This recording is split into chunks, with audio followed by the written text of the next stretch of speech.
Hello, I'm Mrs. Lowry, and this is a presentation about the elements of plot using the witch's hat, which is a really easy graphic organizer for you to use to help organize the story, or any story that you read for that matter, into different parts, and then can summarize it using these terms that you're about to learn.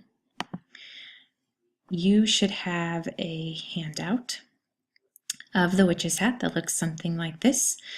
I hope that you can see where the name comes from, that being a witch's hat.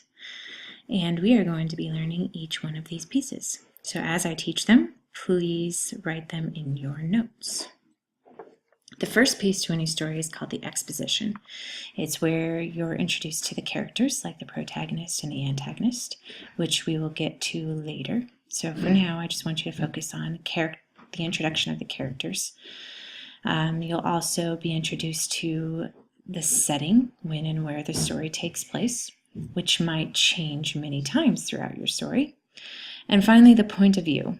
You'll learn whether the story is first person, second person, third person limited, or third person omniscient. Again, we'll go into those details a little more later, but for now, this is just your overview.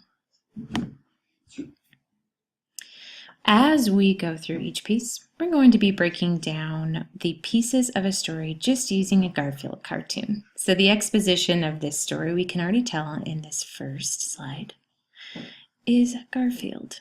We can tell as we look on that more characters are introduced, but for now we know Garfield is our main character.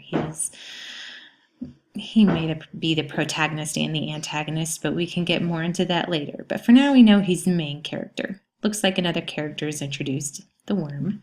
Then there's a bird, and there's a dog, and there's finally at the end his owner. Characters. The point of view. I would say that this is third person omniscient. You can tell just because you're getting the point of view from a lot of different characters. Again, we'll get more into that later.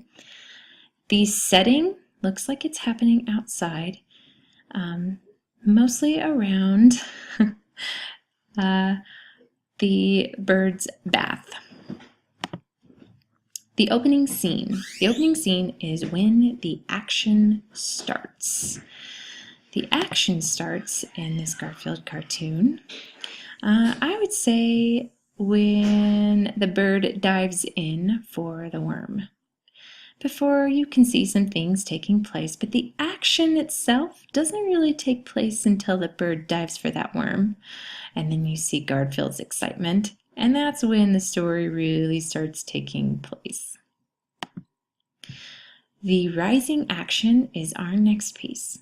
The rising action is important events in the story leading up to the climax.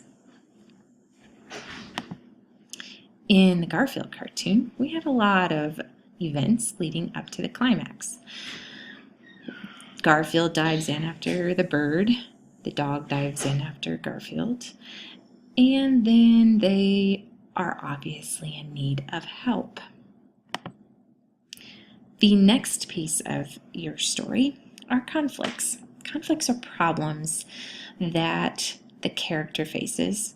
It could be any character in the story, but the conflicts you really want to focus on are anything that keeps the main character, the protagonist, from getting what he or she wants.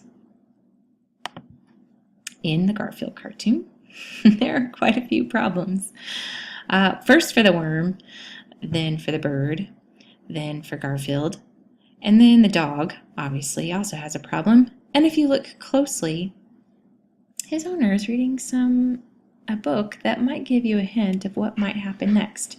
Scary stories, and you can only imagine what kind of problem he's going to face when he turns around and looks at the conundrum behind him. Finally, and the most important piece of any story, the most exciting part, the climax. It is the major turning point in a story where you know things will never ever be the same. And it's pretty easy to see that the climax is also where this one particular cartoon ends. Hopefully the climax is when John actually helps these animals out. But you're going to have to draw up the climax itself from this cartoon in your own mind. The following action are the events that lead to the solution of the problem. There might still be problems in this particular section, however, they are being resolved. In this cartoon, you are going to have to use your imagination. And it's pretty obvious what is going to happen next with the book titled Scary Stories and the worm tapping on his shoulder. They're obviously asking him for help. You have to use your imagination to put the rest of this story together and to finally see how it is resolved. So that is going to be the next piece in our class time, is writing the following action and the resolution to this cartoon. How is this story solved? But to get more into details about the resolution, the definition for this word itself is seen in the word itself, so solution. Not all of the problems are going to be tied up and not all loose ends are going to be resolved, but you definitely have an ending. The resolution of this story will be one that you will be writing. With that, let's just do a brief overview of the elements of plot: the exposition, the characters, the setting, and the point of view. Opening scene, where your action begins, the rising action, all of the important events leading to the climax. And during the rising action and even the falling action, there are conflicts.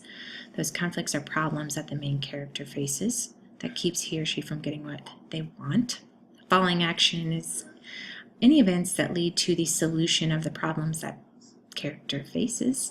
And finally, their resolution, where the solution is found and the end is written.